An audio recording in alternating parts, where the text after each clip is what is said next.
ప్రభుత్వం మీది, ఈ ప్రభుత్వం మనది, ఈ ప్రభుత్వం ప్రజలది, ఈ ప్రభుత్వం మా ఆడబిడ్డలది, ఈ ప్రభుత్వం మా రైతులది, ఈ ప్రభుత్వం మా నిరుద్యోగ యువకులది. ఇది మన ప్రభుత్వం, మంచిగా చేసుకుందాం. పోలీసు నియామకాలు 5,000 పరీక్షలకు నేను ఇవాళ 5,000 ఖాళీలకు నేను నోటిఫికేషన్ ఇస్తే ఈరోజు గతంలో ఇవ్వకపోతే ధర్నాలు ఉండేవి, ఇప్పుడు ఇస్తే ధర్నాలు చేస్తుర్రు. ఇది ఎక్కడో. గతంలో మెట్రో కట్టమని మనం అనేది, ఇప్పుడు మెట్రో కట్టొద్దని వాళ్ళు అంటారు. గతంలో మూసిని ప్రక్షాళన చేయమని మనం అనేది, ఇప్పుడు మూసి చేయడానికే వీల్లేదంటారు. గతంలో రీజనల్ రింగ్ రోడ్ కట్టండి అని వేయండి అని మనం అనేది, ఇప్పుడు వద్దంటారు. ఏది చూసినా వద్దో వద్దో వద్దో అని ఒర్లువోతుల్లాగా తయారైంది.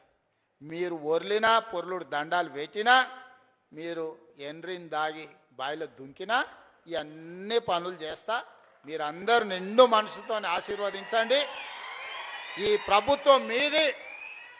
ఈ ప్రభుత్వాన్ని కంచేసి కాపాడుకున్న బాధ్యత మా రైతాంగ సోదరులదే.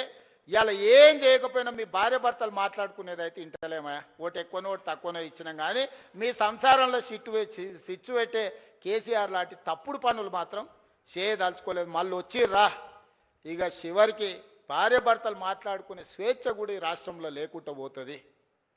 అట్లాంటి వాళ్ళని మళ్ళీ రానిచ్చే సమస్యనే లేదు.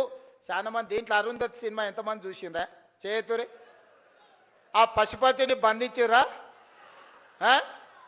గట్లనే ఫామ్ హౌస్లో బంధించిన పశుపతిని మళ్ళా గొలుసులు తెచ్చేది లేదు.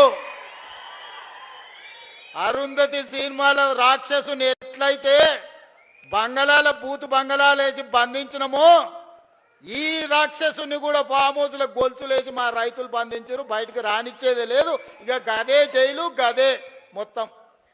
అంతేనా? సిద్ధమే కదా? మరి గట్టిగా సపట్లు కొట్టురు. ఇక బట్టనా నమ్మకం వచ్చిందా నీకు? నమ్మకం వచ్చింది కదా? ఓకే, ధన్యవాదాలు సోదరులారా.